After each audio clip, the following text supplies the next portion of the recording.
ஜெபிப்போம். எங்களை நேசிக்க நல்ல தகப்பனே, கிருபையாக நீர் தந்திருக்கிற மற்றும் ஒரு நாளுக்காக உமக்கு நன்றி செலுத்துகிறோம். இந்த நாளிலும் ஆண்டவரே, நாங்கள் ஒரு சிறு குடும்ப மக்களாக உம்மிடத்தில் நாங்கள் வரவும், உமது பாதத்தில் நாங்கள் காத்திருக்கவும், உமது சத்தியங்களை ஆண்டவரே நாங்கள் கேட்டு பலனடையவும் தேவரீர் எங்களுக்கு கிருபை பாராட்டிருக்கீங்க. அதற்காக உமக்கு நன்றி செலுத்துகிறோம். ஆண்டவரே,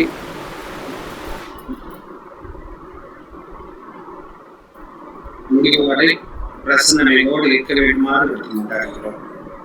தேவரே, செய்தியை தரக்கூடிய சகோதரனை நீ ஆசீர்வதிங்க, அவங்களை நீங்க பலப்படுத்துங்க. அவர் மூலமாக எங்களுக்கு நீங்க என்ன ஆவிக்குரிய வார்த்தைகளை தர சொல்லி விரும்புகிறீங்களோ அதை எங்களுக்கு தந்து எங்க ஆவிக்குரிய வாழ்க்கையில நாங்கள் பலப்பட எங்களுக்கு உதவி புரியுங்க.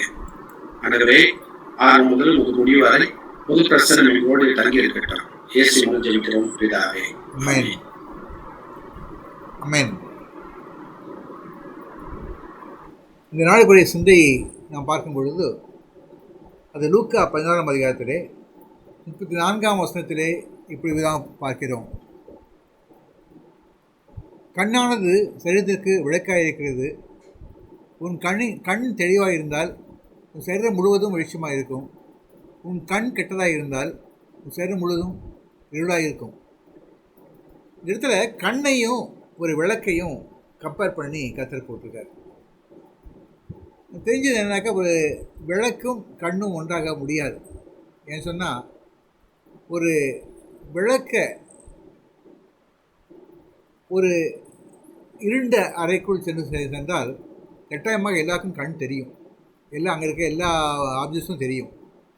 அதே வேளையில் ஒரு கண்ணை கொண்டு போய் இருட்டடையில் கொண்டு போய் நீங்கள் திறந்து பார்த்தீங்கன்னாக்கா ஒன்றுமே தெரியாது.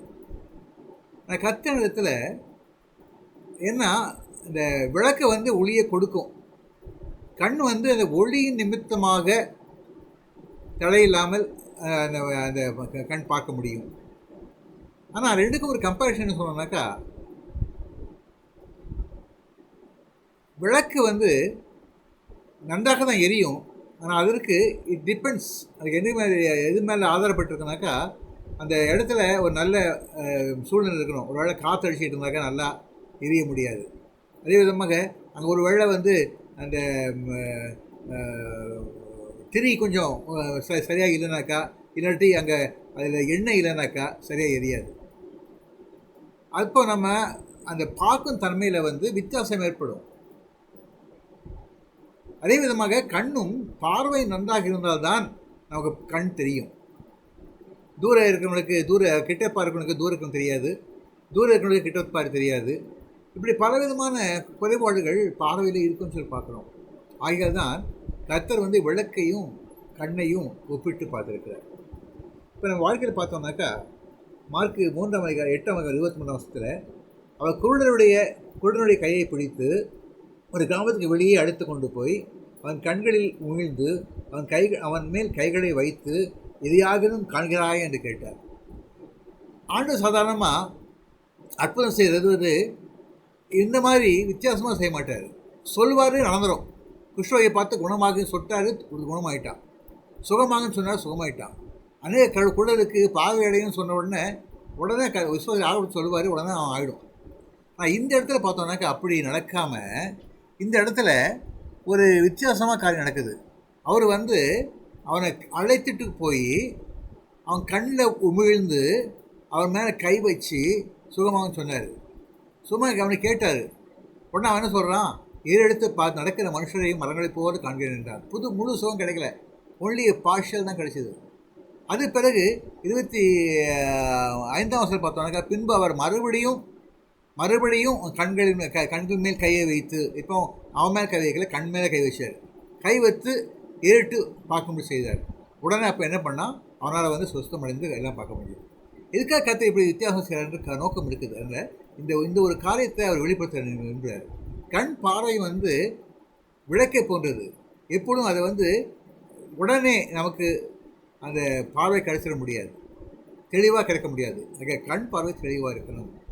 அது என்னன்னாக்கா, மஞ்சக்காமானக்காரனுக்கு பார்ப்பதான மஞ்சள் இருக்குன்னு சொல்லி போட்டிருக்கோம், படிச்சிருக்கோம். அதே விதமாக நம் கண் பார்வை சரியாக இல்லாட்டாக்கா எப்போ மற்றவங்க தவறு கண்டு கொண்டே இருப்போம். நம்ம பார்வை சரியாக இருக்கும் பொழுது நம்மளும் தவறாக இருப்போம். எப்போ மற்றவர்கள் தவறு சொல்கிறோமோ அப்போ நமக்குள் தவறு இருக்கிறது. எப்போ நமக்குள்ள மற்றவர்கள் குறை காண்கிறோமோ அப்போ நமக்குள்ள குறை இருக்குது என்று சொல்லி கர்த்தர் இதை வெளிப்படுத்துகிறார். இதை உணர்ந்து கொண்டு நாம் வாழ்க்கையிலே நம்முடைய பார்வையை ஒழுங்காக வைத்துக்கொண்டு கர்த்தர் எதிர்பார்க்கிறார். கர்த்தர் ஸ்தோத்திரம். இது கூட சகோதரி எஸ்தர் ரதிமுத்து அவர்கள் லூக்கா 7ஆம் அதிகாரத்திலே 37 முதல் 38ஆம் வசனம் வரையிலும் 47, 48ஆம் வசனம் வாசித்தார். கர்த்தருக்கு ஸ்தோத்திரம். அப்பொழுது அந்த ஊரில் இருந்த பாவியாகிய ஒரு ஸ்திரீ, வாசிக்க வேண்டிய வேத பாடம் லூக்கா 7ஆம் அதிகாரம் 37ஆம் அதிகாரம் முதல் 39 வரை 47 to 48. அப்பொழுது அந்த ஊரில் இருந்த பாவியாகிய ஒரு ஸ்திரீ அவர் பரிசேயன் வீட்டிலே பந்தி இருக்கிறதை அறிந்து ஒரு பரணியில் பரிமள தைலம் கொண்டு வந்து அவருடைய பாதங்களின் அருகே பின்னாக நின்று அழுது கொண்டு அவருடைய பாதங்களை தன் கண்ணீரினால் நனைத்து தன் தலைமயிரினால் துடைத்து அவருடைய பாதங்களை முத்தம் செய்து பரிமள தைலத்தை பூசினாள். அவரை அழைத்த பரிசேயன் அதை கண்டபோது, இவர் தீர்க்கதரிசியாய் இருந்தால் தம்மை தொடுகிற இந்த ஸ்திரீ இன்னாள் என்றும் இப்படிப்பட்டவள் என்றும் அறிந்திருப்பார். இவள் பாவியாய் இருக்கிறாளே என்று தனக்குள்ளே சொல்லி கொண்டான். ஆதலால் நான் உனக்கு சொல்லுகிறேன், இவள் செய்த அநேக பாவங்கள் மன்னிக்கப்பட்டது, இவள் மிகவும் அன்பு கூர்ந்தாளே. எவனுக்கு கொஞ்சம் மன்னிக்கப்படுகிறதோ அவன் கொஞ்சமாய் அன்பு கூறுவான் என்று சொல்லி அவளை நோக்கி உன் பாவங்கள் மன்னிக்கப்பட்டது என்றார். வாசிக்க வேண்டிய வேத பாடம் வாசித்தாயிற்று. ஆமென், ஆமென். ஸ்தோத்திரம். இவளை கூட சகோதரி கிறிஸ்டி சால்மான் அவர்கள் நமக்காக பாதம் ஒன்றே வேண்டும், இந்த பாடலில் எனக்கு மற்றேதும் வேண்டாம் என்ற பாடலை பாடுவார்.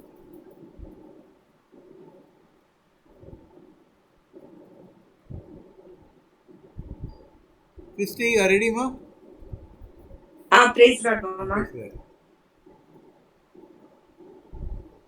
பாதம் ஒன்றே வேண்டும், இந்த பாரினில் எனக்கு மற்றேதும் வேண்டாம், உன் பாதம் ஒன்றே வேண்டும். நாதனை துங்கமை வேதனை பொங்குன காதலுடன் துய தூதத்தொழும் செய்ய நாதனை துங்கமை வேதனை பொங்குன காதலுடன் துய தூதத்தொழும் செய்ய பாதம் ஒன்றே வேண்டும். இந்த பாரில் எனக்கு மற்றேதும் வேண்டாம், உன் பாதம் ஒன்றே வேண்டும். சீரும் புயலினால் வாரிதி பொங்கிட பாரில் நடந்தார் போல் நீர்மேல் நடந்த உன் சீரும் புயலினால் வாரிதி பொங்கிட பாரில் நடந்தார் போல் நீர்மேல் நடந்த உன் பாதம் ஒன்றே வேண்டும். வீசும் கம்மல் கொண்ட வாசனை தைலத்தை ஆசையுடன் மறி பூசி பணிந்த போர் வீசும் கம்மல் கொண்ட வாசனை தைலத்தை ஆசையுடன் மறி பூசி பணிந்த போர் பாதம் ஒன்றே வேண்டும். இந்த பாரில் எனக்கு மற்றேதும் வேண்டாம், உன் பாதம் ஒன்றே வேண்டும். ஆமென், ஆமென். ஸ்தோத்திரம். இந்த வேளை கூட நம்ம மத்தியில் வந்திருக்கிற சகோதரன் கமாண்டர் சால்மான் அவர்களை இயேசு நாமத்தில் வாழ்த்தி வரவேற்கிறேன். அவர்கள் இந்த வேளை கூட நம்மோடு கூட வேதத்தில் பெயர் பதிக்கப்படாத ஊழியர்கள் தியானித்து வருகிறோம். 22வது ஒரு காரியமாக எபிசோடாக தைலாபிஷேகம் செய்த ஸ்திரீயை குறித்து நாம் பார்க்க போகிறோம். இயேசு கிறிஸ்துவின் நாமத்தில் யாவற்றையும் வரவேற்கிறோம். குழு சார்பே உங்களை வாரங்களோடு வரவேற்கிறோம். நீங்கள் தேவனுடைய வார்த்தை பகிர்ந்து கொள்ளுங்கள். முன்பதாக ஒரு அறிவுக்கு தெரிந்து கொள்ள சொல்ல ஆசைப்படுகிறேன். ராஜ்குமார் டேவிட்சன் என்ற பெயரில் வருகிறதான அந்த நெட்டு மூலமாக இப்பொழுது நம்மோடத்திலே கமாண்டர் சாலமோன் அவர்கள் நம்மோடு கூட பகிர்ந்து கொள்வார்கள். தேங்க்யூ மாமா. Praise the Lord. Rajkumar Davidson தான் எங்க அப்பா பேரு டேவிட்சன். எனக்கு கொடுக்கப்பட்ட பேரு ராஜ்குமார் சாலமன் டேவிட்சன். காலேஜ் படிக்கிற டைம்ல இருந்து சாலமன் சொல்லி பிறகு பேரு சாலமனே ஆயிடுது. ஓகே, இன்று கொடுக்கப்பட்ட தலைப்பு நம்ம இப்போ கடந்த சில வாரங்களாக பேர் பதிக்கப்படாத ஊழியர்கள் என்ற தலைப்பின் கீழ் தியானித்து வருகிறோம். இன்று அதுல இன்னைக்கு கிறிஸ்டி பாடின பாட்டுல கூட மரி தைலத்தை பூசினான்னு பாடினா. ஆனா இந்த பகுதி லூக்கா 7வது அதிகாரத்துல வர்ற இந்த பகுதியில் குறித்த வியாக்கியானங்களில் இது மேரியாக இருக்க முடியாதுங்கிறது சில வியாக்கியானம். சில இது மேரி மேக்டலினுடைய செயல் அப்படிங்கிறாங்க. ஆனா மெஜாரிட்டி இது 2 பேரும் இல்லை, பேர் பதிக்கப்படாத ஒரு நபர் என்று கருதுகிறார்கள். ஆகவே நாமும் இன்று இதை பேர் பதிக்கப்படாத ஒரு ஊழியக்காரியாக, ஒரு சிறந்த பெண்மணியாக பார்ப்போம். ஜெபம் செய்வோம். மகா இரக்கமும் கிருபையும் அன்பு நிறைந்த எங்கள் பரமபிதாவே, உமது அன்பு பெரிதையா, உமது இரக்கம் பெரிதையா, நாங்கள் செய்த பாவங்களை எல்லாம் மன்னித்ததற்காக நன்றி சொல்லுவோம். இன்றும் உன் விசுவாசம் உன்னை ரட்சித்தது என்று எங்களோடு பேசி இடைப்படுவதற்காக நன்றி சொல்லுவோம். கர்த்தாவே, விசுவாசத்தோடு நீர் செய்து முடித்த காரியத்தை நாங்கள் ஏற்றுக்கொண்டு எங்கள் பாவங்கள் எங்களுக்கு மன்னிக்கப்பட்டது என்ற நிச்சயத்தோடு வாழ்ந்து மற்றவர்களுக்கு சாட்சியாக இருக்க எங்களை கிருபை செய்தது சுவாமி. கர்த்தாவே,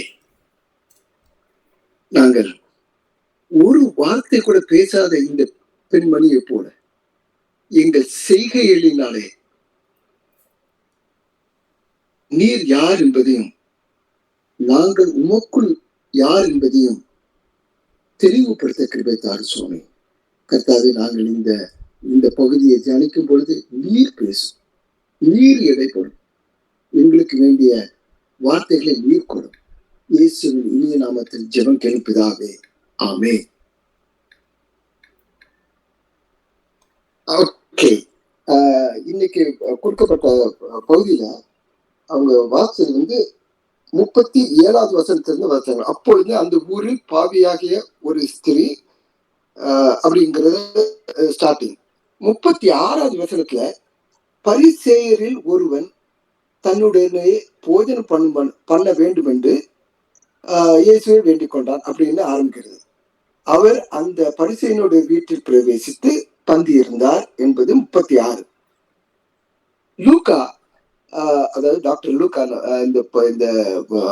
இந்த பகுதியை எழுதும்போது கொஞ்சம் சில டீட்டெயில்ஸ் நல்ல அழகா கொடுத்திருக்கிறாரு. அதை கொஞ்சம் பார்ப்போம். இந்த பகுதி ஆரம்பிக்கும் போது பரிசேயரில் ஒருவன் என்றுதான் ஆரம்பிக்கிறது. அடுத்தாப்புல பந்திக்குள்ள இயேசு சுவாமி அந்த வீட்டுல பந்தி இருந்தார் என்று 36ல குறிக்கப்பட்டிருக்கிறது. அப்படின்னா இயேசு சுவாமி ஒரு ஒரு திவான் போன்ற ஒரு இதுல உட்கார்ந்து இருக்கிறாரு, பந்தி இருக்கிறாரு. அவருக்கு முன்னால ஒரு இமேஜின் பண்ணிக்கூடும், அவருக்கு முன்னால அந்த பரிசேயர், அந்த விருந்து அளிக்கிறவர் இருக்கிறார், அமர்ந்து இருக்கிறார். இயேசு அமர்ந்திருக்கும் போது அவருடைய கால்கள் அவருக்கு பின்பக்கமாக இருப்பதாக வர்ணிக்கப்படுகிறது. அப்போ அவர் இயேசு இருக்கும்போது அப்போ நம்ம சம்பளம் கூட்டி இருக்கல, காலை பின்பக்கத்துல வச்சு அந்த திவான்ல தெரிஞ்சு இருக்கிற மாதிரி நம்ம இமேஜின் பண்ணிக்கிறோம். அந்த சீன்ல இந்த பாவியான ஸ்திரீ, அந்த பெண்மணி இயேசுக்கு பின்னாக நிற்கிறாள் என்று கூறப்பட்டிருக்கிறது. அப்போ அந்த பரிசேயனுக்கு முன்னால அந்த பாவியான ஸ்திரீ இருக்கிறார். இந்த பரிசேயனுக்கும் அந்த பாவியான ஸ்திரீக்கும் 2 பேரும் பரிச்சயப்பட்டு இருப்பார்கள் என்று நான் கருதுகிறேன். ஏனென்னா இவனுடைய வீட்டுல வந்து பரிசேயனுடைய வீட்டுல வந்து இப்ப இயேசு சுவாமி பந்தி இருக்கிறான் என்று கேள்விப்பட்டு அந்த ஊரில் இருந்த பாவியான ஸ்திரீ இவருடைய வீட்டுக்கு வரா. இவர் வீட்டுக்கு வந்தாலும் இயேசு சாமிக்கு முன்னால வந்த மாதிரி குறிப்பிடப்படவில்லை. இயேசு சாமிக்கு பின்னால் நிற்கிறான். அப்போ அவ அந்த அந்த ரூமுக்குள்ள வந்தது எல்லாம் அந்த பரிசேயனுக்கு தெரியும். கண்ணு முன்னால இருக்கு. ஒன்றும் பேசவில்லை. நீ ஏன் இங்க வந்த, உனக்கு இங்க இடம் இல்லை அப்படின்னு அவன் மனதை விட்டு வாய் திறந்து சொல்லவில்லை. அப்போ there is something compelling him not to say anything about her, and he has accepted her presence in that room. Okay, அப்படி இருக்கும்போது அவ பின்னால இயேசுசாமி பின்னால இருந்து கண்ணீர் வடித்து நிற்கிறா. அது சும்மா மன இல்லாம பிசிக்கலா she was crying கண்ணீர் வடிக்கிறா. அவன் வந்து மனசுக்குள்ள யோசிச்சுட்டு இருக்கான் பல காரியங்களை. வருவோம் நம்ம அதுக்கு. அப்போ இந்த பகுதி படித்த உடனே எனக்கு மனசுல வந்தது, ஒரு வார்த்தை பேசப்படாத ஊழியம் என்று மனசுக்குள்ள நினைச்சேன். இந்த பெண்மணி இயேசுக்கு மட்டுமல்ல, இந்த பரிசேயனுக்கு ஊழியம் செய்தார். பரிசேயனுக்கு மட்டுமல்ல, அந்த ரூம்ல இருந்த எல்லாருக்கும் ஊழியம் செய்தார். மட்டுமல்ல, இன்றும் நாம் அவளுடைய செயலை தியானிக்கின்றோம். அதன் மூலமாக இன்றும் அவளுடைய செயல் நம்மோடு பேசுகிறது, இடைப்படுகிறது. சரித்திரத்திலும் வேதத்திலும் நமது மனதிலும் ஒரு பெயர் பெற்றவளாக பதிந்து விட்டார். இவ அந்த பரிசேயன் வந்து இவளை பார்த்து இவ அழுது பின்னால இருந்து இயேசுவாமி பாதத்துல கண்ணீரை வடிச்சு அவளுடைய தலைமயிரால அந்த இயேசுவாமி பாதத்தை துடைக்கிறான். அதை பார்த்து இவன் இவன் மனசுக்குள்ள நினைக்கிறான், இந்த பரிசேயன் இவர் தீர்க்கதரிசியாய் இருந்தால் தம்மை தொடுகிற ஸ்திரீ இந்நாள் என்றும் இப்படிப்பட்டவள் என்றும் அறிந்திருப்பார். இவள் பாவியாயிருக்கிறாளே என்று தனக்குள்ளே சொல்லிக் கொண்டான். இவர் இந்த பரிசேயர் வந்து தனக்குள்ளே சொல்லிக் கொண்டு இருக்கிறாரு. இயேசுவாமிக்கு அவர் மனசுக்குள்ள என்ன நினைச்சிட்டு இருக்கிறாருங்கிறது தெரியும். இயேசுவாமி பல்ல கடிச்சிட்டு இந்த பய அப்படின்னு நினைச்சு ஏதாவது மனசுக்குள்ள நினைக்காம இயேசுவாமி அவனை அன்போடு பார்த்து அவனை பேர் சொல்லி சீமோனே என்று சொல்லுகிறார். இயேசு அவனை நோக்கி சீமோனே. பாருங்க, இயேசுடைய அன்பை பாருங்க. அவருடைய அன்பு அந்த பாவியன் ஸ்திரீக்கு மட்டுமல்ல, இந்த பரிசேயனுக்கும். அவன் அதான் முதல்ல சொன்னது. அந்த பகுதி ஆரம்பிக்கும் போது லூக்கா எழுதுகிறாரு,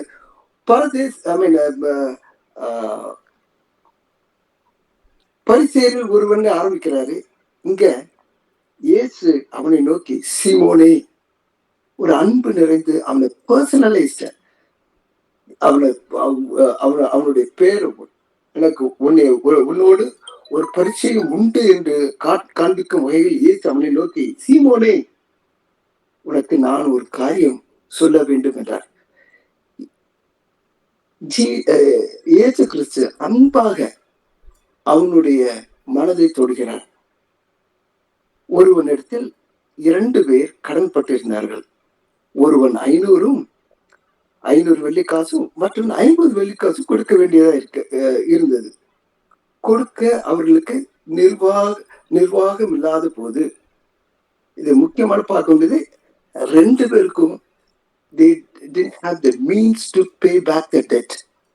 அவர்களுடைய கடனை திரும்ப கொடுக்கறதுக்கு அவர்களால் முடியாத காரியமா இருக்கிறது. இதை நம்ம உணர்ந்து கொள்ள வேண்டியது ஒரு முக்கியமான காரியம் என்னென்றால், நம்மளுடைய பாவங்கள் பெரிதா இருந்தாலும் சிறிதா இருந்தாலும் நம்மளால அதற்கு நிர்வாகம், அதாவது அது பே பண்ண முடியாது. ஏன்னா பாவத்தின் சம்பளம் மரணம். நம்ம நினைச்சிட்டு நம்ம பரிசுத்தவான்கள் நம்ம அந்த இந்த பரிசேனை போல இல்லாமல் அப்படிங்கிற நினைவு நம்ம மனசு இருந்தா நம்ம நினைக்கணும், எல்லா பாவத்திற்கும் ஒரே பலன் தான், மரணம். இதுதான் இந்த இதுல வெரி ஹைலைட் பண்ணப்பட்டது. என்னன்னா 2 பேருக்கும் கொடுக்க முடியாது. அப்போ ஏசாமி கேட்க, இப்படி இருக்கையில் அவர்கள் எவன் அவனிடத்தை அதிக அன்பா இருப்பான் அதை சொல்லுன்றார். சீமோன் பிரதித்திரமாக, எவனுக்கு அதிகமாய் மன்னித்து விட்டானோ அவனே அதிக அன்பாய் இருப்பான் என்று நினைக்கிறேன் என்கிறான். இந்த இதுல very clearly Jesus wants to bring out the love of this woman. இந்த பெண்மணியின் ஆழமான அன்பை அவர் வெளிக்காட்டுகிறார்.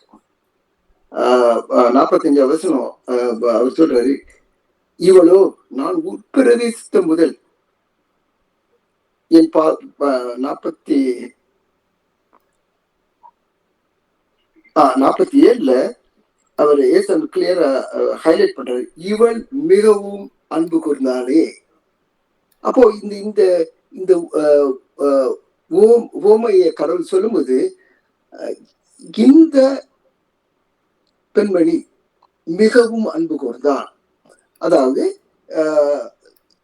சீமோன் நினைச்சிட்டு இருக்க அவன் அவன் வந்து அந்த 50 வெள்ளிக்காசு கொடுக்க வேண்டிய ஸ்தலத்தில் இருக்கான்னு நினைச்சிட்டு இருக்கான்.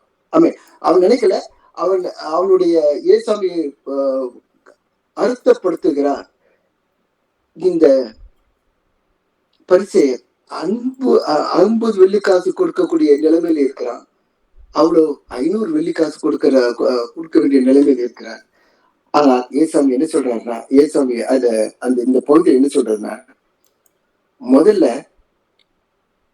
இவங்க 2 பேருடைய அன்பைய கம்பேர் பண்றார். இவன் வந்து பரிசேயன் வந்து ஏசாமிக்கு என்னென்ன செய்யல, அதாவது அன்பு காட்டல என்பதையும் காட்டுகிறார். அதே சமயத்துல இந்த பெண்மணி எப்படி தமது அன்பை இயேசுவுக்கு வெளிப்படுத்தினார் என்பதையும் வெளிப்படுத்துகிறார்.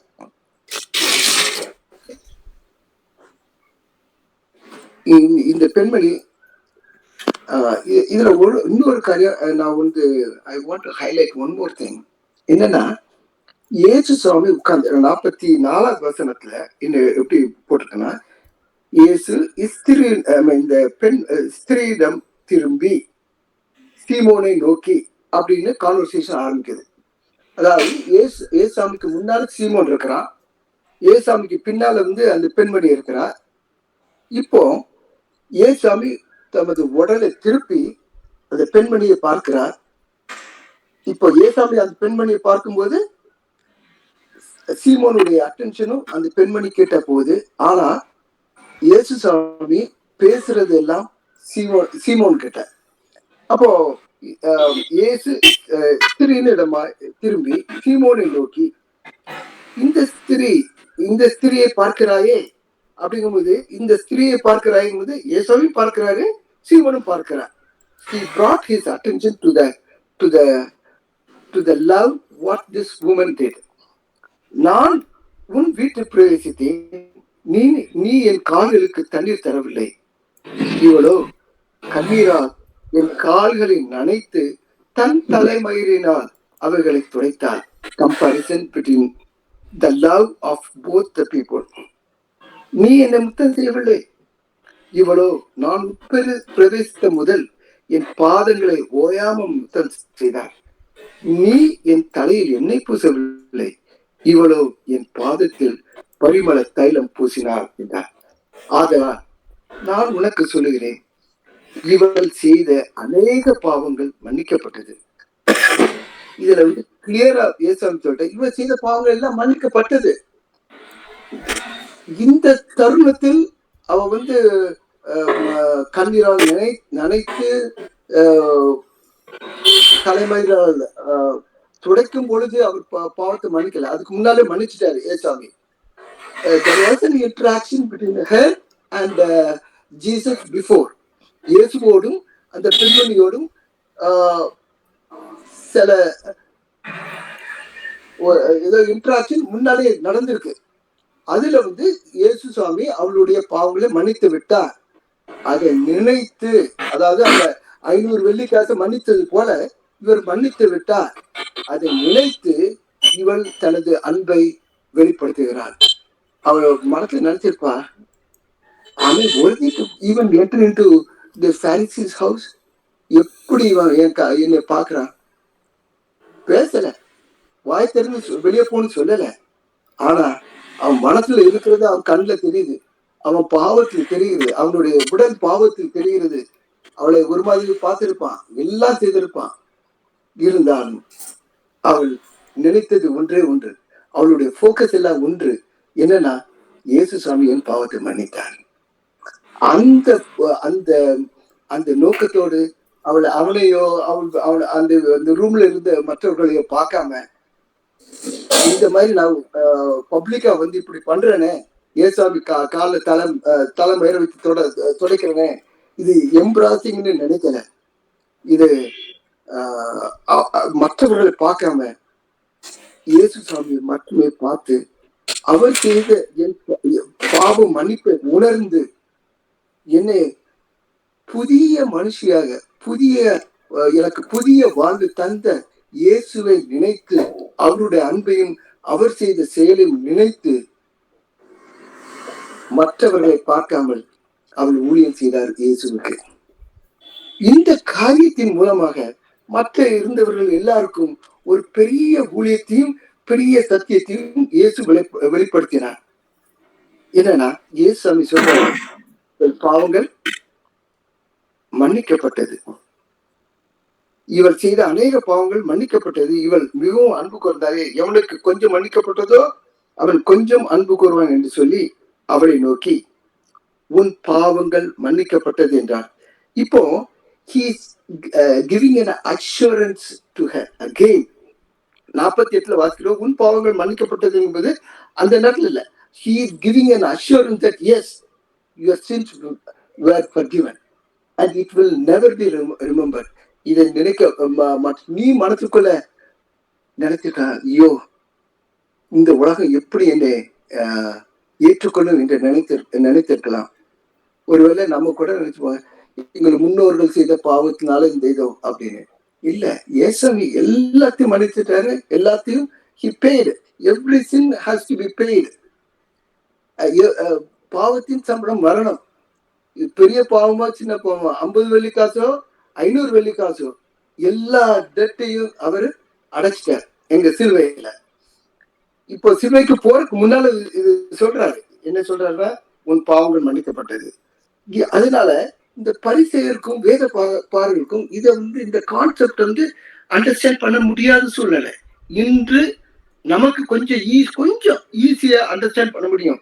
ஏன்னா நம்மளுக்கு தெரியும் what Christ did on the cross. நமக்கு தெரியும் இயேசு பாவத்திற்காக சிலுவையில் மரித்தார் என்று தெரியும். அதனால அவங்களுடைய கேள்வியோ அந்த நினைப்போ நியாயமானதுதான். எப்படி இவருக்கு சொல்ல முடியும்? அப்போதான் நம்மளுடைய இயேசுடைய விளக்கம் புரியும்.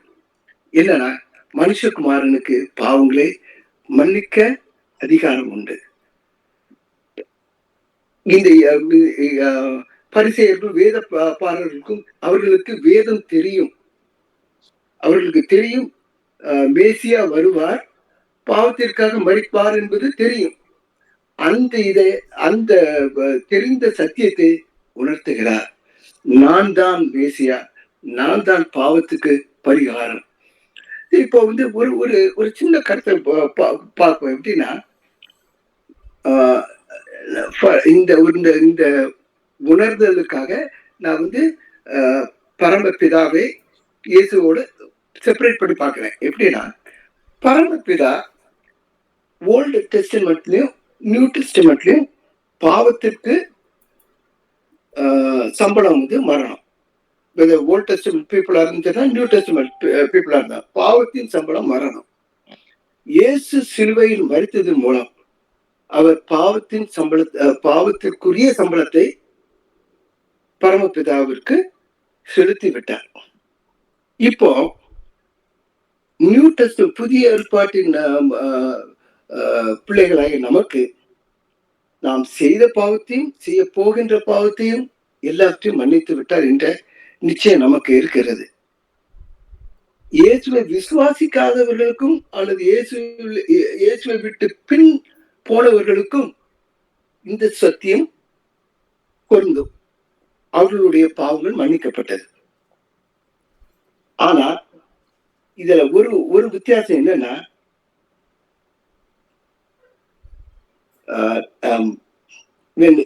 இயேசு கிறிஸ்து திரும்ப வரும் பொழுது பிதா சொல்கிறார், இயேசு கிறிஸ்து இந்த உலகத்தை நியாயம் தீர்ப்பார் என்று இருக்கிறது.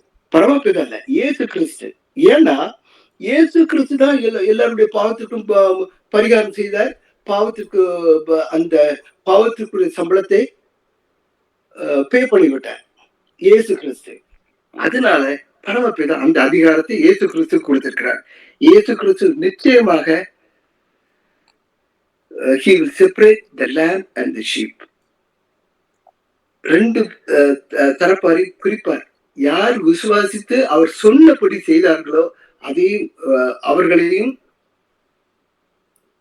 அவரை முழு மனதாக விசுவாசிக்காதவர்கள் எவர்களோ அவர்களையும் பிரித்தெடுப்பார். அது நிச்சயம். இதுதான் நாம் அறிய வேண்டிய ஒரு முக்கியமான காரியம். நமது பாவத்திற்குரிய எல்லாவற்றையும் அவர் he paid for all our sins.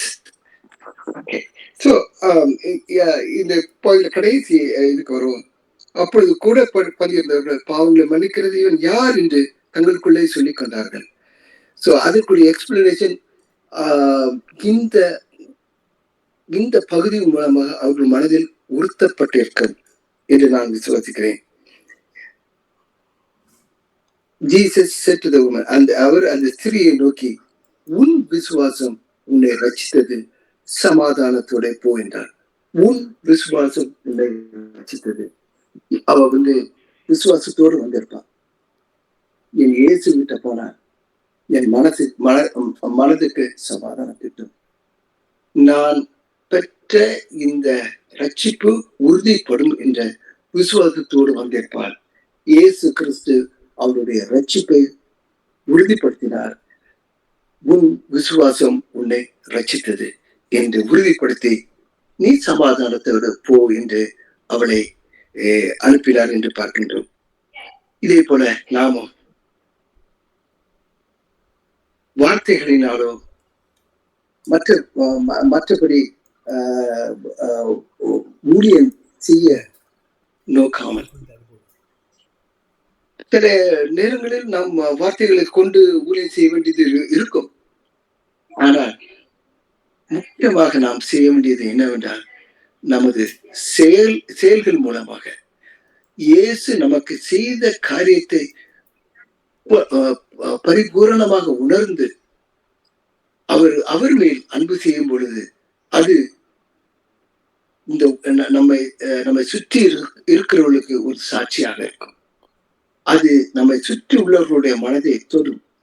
இவன் எப்படி இயேசுவை நேசிக்கின்றான், இவன் ஏன் அவனுடைய பழைய பாவத்தை நினைத்து மனம் குறுகி சமுதாயத்திலிருந்து ஒதுங்கி விடாமல் எப்படி தலை நிமிர்ந்து மற்றவர்களுக்கு முன்பாக இயேசுவுக்கு ஊழியம் செய்கிறான் என்பதை இந்த உலகம் பார்க்க வேண்டும். அதுதான் நம்மில் விழுந்த கடமை. இயேசு நம்மளை ஆசீர்வதித்து வழிநடத்துவாராக. ஜெபம் செய்வோம். அன்பின் ஆண்டவரே, கர்த்தாவே, நாங்கள் சிறிது நேரம் நீர் இந்த உலகத்தில் இருக்கும் பொழுது உமது வாழ்க்கையில் நடந்த ஒரு சம்பவத்தை நாங்கள் தியானித்தோம் சுவாமி. கர்த்தாவே, இன்றும் எங்களோடு பேசும், எங்களை தைரியப்படுத்தும். Give us the strength to live a life pleasing to you and you alone in every situation of our life, Master. Thank you, Master. Thank you. Lord, we have plenty of our own needs. கர்த்தாவே, எங்கள் வாழ்க்கையில், தனிப்பட்ட வாழ்க்கையில் அநேக காரியங்கள் உண்டு, அநேக பிரச்சனைகள் உண்டு. ஆனாலும் நீர் உங்களுக்கு செய்த காரியத்தை மனதில் கொண்டு உம்மில் செலுத்துகிற அன்பை மற்றவர்களுக்கு சாட்சியாக வெளிப்படுத்த கிருபை தாரும் சுவாமி. கர்த்தாவே, மீண்டுமாக டேனியல் மாமாவையும் அவர்கள் அத்தையும் உங்களை கருத்து தருகிறேன் சுவாமி. அவர்கள் செய்கின்ற இந்த பெரிய ஊழியத்தை நீர் ஆசீர்வதி. அவர்கள் செய்கின்ற இந்த ஊழியத்தின் மூலமாக அநேக சீஷர்களை அவர்கள் உருவாக்குகிறார்கள் சுவாமி. They are creating new disciples, Lord. இந்த மாதிரி நாங்கள் தியானிக்கும் பொழுது எங்களை உமது ஊழியர்களாக மட்டுமல்லாமல் உமது சீஷர்களாக மாற்றிக்கொண்டே இருக்கிறார்கள். அதற்கு இந்த ஊழியம் பெரிய துணையாக இருக்கிறது என்பதை நாங்கள் அறிகிறோம். நாங்கள் உமக்கு நன்றி செலுத்துகிறோம் சுவாமி. கர்த்தாவே, நாங்கள் ஏறெடுக்கும் ஜெபங்களை நீர் கேட்டு அதற்கு பதில் கொடுப்பதற்காக நன்றி. மீண்டும் மேலும் மீதி இருக்கும் நேரத்தை கட்டி தருகிறோம். நீர் ஆசீர்வதி. எங்கள் ஜெபங்களை கேளும், எங்களை பலப்படுத்தும், உறுதிப்படுத்தும். இயேசுவின் இனிய நாமத்தில் ஜெபம் கேளும் பிதாவே. ஆமென். ஆமென். ஆமென். கர்த்தருக்கு ஸ்தோத்திரம். அருமையான ஒரு செய்தியை அருமையான சகோதரன் ராஜ்குமார் சால்மோன் டேவிசன் அவர்கள் நம்மளுக்கு பகிர்ந்து கொண்டிருக்கிறார்கள். இது நாமத்திலே அவருக்கு நன்றி சேர்த்துக் கொள்கிறேன். அதனால் கூட அவர் கொடுத்த செய்தியில் ரொம்ப வித்தியாசமான அந்த அதே இடத்துல ஆழ்ந்த கருத்தோடு கூடிய ஒரு செய்தியாக பார்க்கிறோம். அன்வான்ட் கெஸ்ட்டு, ப்ரவுட் ஹோஸ்ட்டு, அவர் மத்தியிலே அவருடைய சமத்துவப்படுத்தக்கூடியதான இயேசு கிறிஸ்து. 3 பேருடைய கேரக்டர்ஸையும் நம்ம வித்தியாசமான கோணத்திலே ஆராய்ந்து பார்த்தோம். நாம் எங்கே இருக்கிறோம் என்பதை சிந்தித்து பார்ப்போம். விதமாக நாம் கர்த்தராகிய இயேசு கிறிஸ்துவால் மறுதலிக்கப்படக்கூடாத நிலையில் இருக்கிறோம். மக்களால் மறுதலிக்கப்பட்டதாக இருக்கிறோம். அன்வான்ட் கெஸ்டாக இருக்கிறோமா? அல்லது ஒருவேளை அந்த ப்ரவுட் ஹோஸ்டை போல நம்ம கூட ரொம்ப பெருமையோடு கூட நமக்கு தான் இயேசுவோடு உரிமை உண்டு சொல்லி உரிமைப்பாட்டு கொண்டிருக்கிறோமா என்பதை சிந்தித்து பார்த்து நம்ம சமத்துவப்படுகிற இயேசு கிறிஸ்துவோடு கூட இணைந்து நாம் சமத்துவப்படுவோமாக கர்த்தர் ஆசீர்வதிப்பாராக. கொடுத்த அருமையான செய்திக்காக நன்றி செலுத்துகிறோம். கர்த்தர் ஆசீர்வதிப்பாராக. தொடர்ந்து வேலை கூட நம்ம சாட்சி நேரத்துக்கு செல்ல போகிறோம். சாட்சி இருக்கிற நபர்கள் யாராவது இருந்தால் உங்களுடைய சாட்சிகளை பகிர்ந்து கொள்ளலாம். தனி வாழ்க்கையிலே, குடும்பத்திலே, சபையிலே, சமுதாயத்திலே, நாட்டிலே அல்லது உலக காரியங்களிலே நாம் ஜெபித்திருக்கிறோம். குழுவாக ஜெபித்திருக்கிறோம், தனியாக ஜெபித்திருக்கிறோம். ஐயா, இவற்றில் ஏதாவது ஒரு அற்புதம் நிகழ்ந்திருக்க வேண்டும். அப்படி அற்புதம் நிகழ்ந்திருந்தால் இருக்கும் என்று சொன்னால் தயவு செய்து உங்களுடைய சாட்சிகள் பகிர்ந்து கொள்ளுங்கள். நம்ம மத்தியிலே ஒருவேளை இப்போ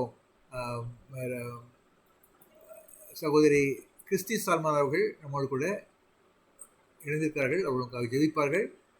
நீங்கள் உங்கள் சாட்சியை மாத்திரம் பகிர்ந்து கொள்ளுங்கள். சாட்சி இருக்கும் என்று நினைக்கிறேன். இல்லை என்றால் நாம் ஜம்முக்கு கடந்து செல்லலாம். சரி. அருளா சிஸ்டர், ஹேமா அருளா சிஸ்டர் இந்த நேரத்தில் கூட அப்படி சாட்சியை பகிர்ந்து கொள்ள போகிறாங்க. ஹேமா சிஸ்டர், கேக்குதா? கேக்குது. என்னோட மகளுக்கு கனடாவுல பல்லுல ஏதோ பிரச்சனை. அது இப்ப அனஸ்தீசியா கொடுத்து இப்ப ஆப்ரேட் பண்றாங்க. அந்த பல்ல கிராஸா ஏதோ அவ முகத்தை குத்திட்டு இருக்குன்னு சொல்லிட்டு 7 o'clock அவளுக்கு இப்ப ஆப்ரேஷன். ஜோம் பண்ணிக்கங்க அவளுக்காக. இது பண்ணணும். இந்த கொஞ்சம் பயந்துட்டா. ஏற்கனவே அவளுக்கு கொஞ்சம் ஃபீவரும் இருந்தது. இங்க ஜெப வேலையில அவளுக்காக ஜெபித்து கொள்ளுங்க. பல் கிராஸா இருந்ததுனால அனஸ்தீசியா கொடுத்து ஆப்ரேட் பண்றாங்க. அது சக்சஸா நடக்கணும். நம்ம தொடர்ந்து ஜெபம் பண்ணுவோம். அருமையான சகோதரிக்காக ஜெபம் பண்ண போகிறோம். சகோதரன் கிறிஸ்டி சால்மான் அவர்கள் நம்ம ஜெபிப்பார்கள். மகா இரக்கமும் கிருபையும் இருந்த எங்கள் அன்புள்ள பரமபிதாவே, கர்த்தாவே, இப்பொழுது ஹேமா சிஸ்டர் சொன்ன இந்த பிரேயர் குறிப்பை நீர் அறிவே சுவாமி. அவர்கள் மனபாரப்பட்டு அவர்களுடைய மகளுக்காக இந்த பிரேயர் குறிப்பை கொடுத்திருக்கிறாள் சுவாமி. கர்த்தாவே, உமது கரம் தூரத்திற்கும் சமீபத்திற்கும் ஏற்றதாக இருக்கிறது சுவாமி. கர்த்தாவே, மகள் கனடாவில் இருக்கிறார்கள் சுவாமி. கர்த்தாவே, 7 மணிக்கு அந்த பல்லுக்குரிய ஆபரேஷன் நடக்க போயிரு சுவாமி. அந்த பல்லு கிராஸாக வளர்ந்திருக்கு என்று சொல்கிறார்கள் சுவாமி. கர்த்தாவே, அவர் எந்தவித பயமின்றி இந்த ப்ராசஸ்குள்ள போய் அந்த பல்ல பிடுங்கினார்களோ, whatever they do, let it be done by you, Lord. Let the healing comes from you, Lord. Master, give the wisdom to the doctors. Let your hand be upon the doctor who is going to do this procedure, Lord. Lord, let Hema's, Sister Hema's daughter be healed. பரிபூரண விடுதலை சுகத்தின் பெறட்டும் சுவாமி. There should not be any discomfort or disturbance due to this procedure, loving Father. Lord, we know, Master, you give your peace to Hema's sister's doctor, Master. Lord, you are the Lord who said, go in peace. Let the peace remain in this house, Master. Thank you, Master, for hearing our prayers and healing Hema's sister's daughter. Thank you, Lord. Jesus, precious name we pray. Amen. ஸ்தோத்திரம். முடிவு ஜெபம். நல்ல தகப்ப ஜெபம் பண்ணுங்க. நல்ல தகப்பனே, இந்த அருமையான நாள் சாயங்கால நேரத்துக்காக உங்களுக்கு நன்றி செலுத்துகிறோம் ஐயா. ஆண்டவரே, நாங்கள் கூடி ஜெபிக்கும்படியாக என் தேவனாகிய கர்த்தர் கொடுத்த கிருபைக்காய் உங்களுக்கு நன்றி செலுத்துகிறோம் ஐயா. இந்த நாளில நாங்கள் ஜெபித்த எல்லா காரியங்களையும் என் தேவன் உற்று கவனித்துக் கொண்டிருந்தீரே, அதற்காக உங்களுக்கு நன்றி செலுத்துகிறோம். இந்த ஜெபங்களுக்கெல்லாம் நாங்கள் பதிலை பெற்றுக்கொள்வோம் என்று சொல்லி நாங்கள் விசுவாசிக்கிறோம். இந்த நாளிலும் கூட தூர தேசத்திலிருந்து செய்து கொடுத்த உடைய அருமையான மகனுக்காய் உங்களுக்கு நாங்கள் நன்றி செலுத்துகிறோம் ஐயா. ஆண்டவரே, சகோதரன் சாலமோன் அவர்களுக்காக, ஆண்டவரே கிறிஸ்டிய சாலமோன் அவர்களுக்காக, அவருடைய குடும்பத்திற்காக, ஆண்டவரே பேரக்குட்டிக்காக நாங்கள் உங்களுக்கு நன்றி செலுத்துகிறோம் ஐயா. ஆண்டவரே, அவர் குடும்பம் முழுவதும் நீர் வேலி அடைத்து பாதுகாத்துக் கொள்ளும்படியாய் ஜெபிக்கிறோம் ஐயா. உடைய பிள்ளைகள் ஆண்டவரே தவறாமல் பங்கு பெற்ற ஆண்டவரே அநேகருக்காய் ஜெபிக்கிற காரியங்களை நீர் அறிந்திருக்கிறீர், உமக்கு நன்றி செலுத்துகிறோம் ஐயா. ஆண்டவரை கூப்பிடுகிற எளியவனுக்கும் உதவியற்ற சிறுமையானவனுக்கும் உதவி செய்கிற உடைய பிள்ளைகள் ஆண்டவரே ஐயா, அவர்களை ஆசீர்வதித்து பெருக பண்ணும்படியாய் ஜெபிக்கிறோம். இந்த நாளிலும் கொடுத்த நல்ல செய்திக்காக உமக்கு நன்றி செலுத்துகிறோம் ஐயா. இன்னும் ஆழமான சத்தியங்களை ஆண்டவரே ஐயா பகிர்ந்து கொடுக்கும்படியாக உடைய பிள்ளைகளை உம்முடைய ஆவியினால் அதிகமாய் நிரப்பி வழி நடத்தும்படியாய் ஜெபிக்கிறோம். உம்முடைய ஆலோசனை கடந்து வரட்டும் என்று ஜெபிக்கிறோம். உம்முடைய மகிமையின் பிரசனத்தினால் மூடுங்க தகப்பனே. ஆண்டவரே, அநேக வெளிப்பாடுகளை கொடுக்கும்படியாய் ஜெபிக்கிறோம் ஐயா. அது மாத்திரமல்ல, இந்த நாளிலும் கூட தகப்பனே ஆண்டவரே இந்த ஆன்லைன் ஜெப குழுவில இணைந்த ஒவ்வொருவருக்காய் உமக்கு நன்றி செலுத்துகிறோம் ஐயா. ஆண்டவரே, நாங்கள் அநேகருக்காய் ஜெபித்தோம். ஆண்டவரே, அநேகர் இணைய முடியாமல் ஆண்டவரே ஐயா அவர்கள் இருப்பதை நீர் அறிவீர். அவர்களுடைய காரியங்கள் என்ன என்பது உமக்கு மாத்திரம் தெரியும் தகப்பனே. எல்லா தடைகளையும் முறித்து போட்டு ஆண்டவரே இனி வருகிற நாட்கள்ல பங்கு பெற உதவி செய்யும்படியாய் ஜெபிக்கிறோம் ஐயா. ஜெப பங்காளர் குடும்பங்களுக்காய் ஜெபிக்கிறோம் ஐயா. குடும்பங்களை ஆசீர்வதிங்க, குடும்பங்களை ஆசீர்வதிங்க, குடும்பங்களை ஆசீர்வதிங்க, தேவைகளை சந்திங்க. உங்களுடைய கிருபையின் கரத்துல முழுவதும் தாழ்த்தி ஒப்பு கொடுக்கிறோம் ஐயா. இந்த ஊழியம் ஆண்டவரே எந்த விதத்திலும் தடையில்லாமல் நடக்க என் தேவனாகிய கர்த்தர் கிருபை செய்யும்படியாய் ஜெபிக்கிறோம் ஐயா. இந்த ஊழியம் விருத்தி அடைவதாக உம்முடைய வருகை மற்றும் ஆண்டவரே இந்த ஊழியம் இன்னும் பறந்து பெருகிற உதவி செய்யும்படியாய் ஜெபிக்கிறோம் ஐயா. ஆண்டவரை மீண்டுமாக தகப்பனே இந்த ஊழியத்தை பொறுப்படுத்தி நடத்துகிற உங்களுடைய அடியாருக்காய் ஆண்டவரே அடியாளுக்காய் இந்த சமூகத்துல வருகிறோம். ஆசீர்வதிங்க தகப்பனே. உங்களுடைய கிருபைக்கும் உங்களுடைய இரக்கத்திற்கும் பராமரிப்புக்கும் அவர்களை அர்ப்பணிக்கிறோம் ஐயா. உடைய சரீரத்துல புதிய பலன் புதிய கிருபைகள் ஒவ்வொரு நாளும் உண்டாகும்படியாய் ஜெபிக்கிறோம். கர்த்தர் தாமே ஆண்டவரே அவர்களை நீர் இன்னும் ஆண்டவரே உங்களுடைய வல்லமையினால் நிரப்பி வழி நடத்தும்படியாய் ஜெபிக்கிறோம். ஆண்டவரே, மீண்டும் நாங்கள் அடுத்த செவ்வாய்க்கிழமை சந்திக்க மட்டும் ஆண்டவரே மகிமையின் மாறாத பிரசனம் ஆண்டவரே ஒவ்வொருவரையும் தாங்கி வழி நடத்தட்டும் என்று ஜெபிக்கிறோம். நாளை தின ஆராதனைகள்ல என் தேவனுடைய வல்லமை வெளிப்படும்படியாய் ஜெபிக்கிறோம் ஐயா. உங்களுடைய கிருபை ஆண்டவரே ஒவ்வொருவரையும் சூழ இருப்பதற்காய் நன்றி. கனமகிமை எல்லாவற்றையும் எடுத்துக்கொள்ளும். மீட்பரின் சமூகத்தில் ஜெபம் கேட்டேன் நல்ல பிதாவே. ஆமென், ஆமென், ஆமென். கர்த்தருடைய ஜெபத்தை எடுப்போம். பரமனிருக்கிற எங்கள் பிதாவே, நாமம் பரிசுத்தப்படுவதாக, ராஜ்யம் வருவதாக, ஒரு சித்தம் பரமனித்து செய்யப்படுவது போல பூமியிலும் செய்யப்படுவதாக. அன்று அப்பத்தை எங்களுக்கு தாரும். எங்கள் விருதமாக நாங்கள் மக்கிறது போல மன்னியும். எங்களை சோதனைக்குள் பிரவேசிக்க பண்ணாமல் தீமை நிச்சயித்துக் கொள்ளும். ராஜ்யமும் வல்லமையும் மகிமையும் என்றென்றைக்குள்ளே. ஆமென். நம்முடைய கர்த்தராகிய இயேசு கிருபையும் பிதாவாகிய தேவனுடைய அன்பும் பரிசுத்த தேவனுடைய ஐக்கியமும் இன்று நம்மோடு இருப்பதாக. ஆமென். கனமகிமையுமக்கு ஓ எல்லாமுமே ஓ எல்லாமுமே துதி கனமகிமையுமக்கு ஓ நீரே ராஜாவே ஸ்தோத்திரம் ஸ்தோத்திரம் ஸ்தோத்திரம் மிக ஸ்தோத்திரம் ஸ்தோத்திரம் ஸ்தோத்திரம் ஓ நீரே ராஜாவே ஹல்லேலூயா துதி கனமகிமையுமக்கு ஓ எல்லாமுமே ஓ எல்லாமுமே துதி கனமகிமையுமக்கு ஓ நீரே ராஜாவே. ஆமென். ஆமென். ஹல்லேலூயா. ஆமென். ஹல்லேலூயா. கர்த்தருக்கு ஸ்தோத்திரம். அதை யாவருக்கும் நன்றி செலுத்துகிறேன். விசேஷமாக செய்தி கொடுத்த அருமையான மகனை கர்த்தர் விசேஷமாக ஆசீர்வதிப்பாராக. அருமையான செய்தி கொடுத்தார்கள். கர்த்தருடைய கனப்படுத்துவாராக. தொடர்ந்து இந்த நாளிலே புதிதாக வந்திருக்கிற சகோதரி ஜோதி ராஜ்குமார் அவர்களை இயேசுவின் நாமத்தை வாழ்த்தி வரவேற்கிறோம். தொடர்ந்து வாருங்கள், வந்து பங்கு பெறுங்கள். கர்த்தருடைய ஆசீர்வதிப்பாராக. வரப்போகிறதான செவ்வாய்க்கிழமை சகோதரன் தேவதாஸ் சாம்ராஜ் அவர்கள் நம்மோடு கூட பயந்து போகிறார்கள். அவர்கள் ரெகோபயனுடைய ஆலோசனைக்காரர்கள், அதாவது சால்மனுடைய மகன் ரெகோபயான் வந்து முதலாவது முதலியுடைய ஆலோசனை கேட்குறான். அதுக்கு பிறகு வந்து வாலிபர் கேட்குறான். அந்த ஆலோசனை பற்றி நம்மோடு கூட அந்த ஆலோசனை செய்து கொடுத்த அந்த முதியரை பற்றி நம்மோடு கூட சகோதரன் தேவதாஸ் சாம்ராஜ் அவர்கள் பகிர்ந்து கொள்வார்கள். வாருங்கள், வந்து பங்கு பெறுங்கள். கருத்து ஆசீர்வதிப்பார்கள்.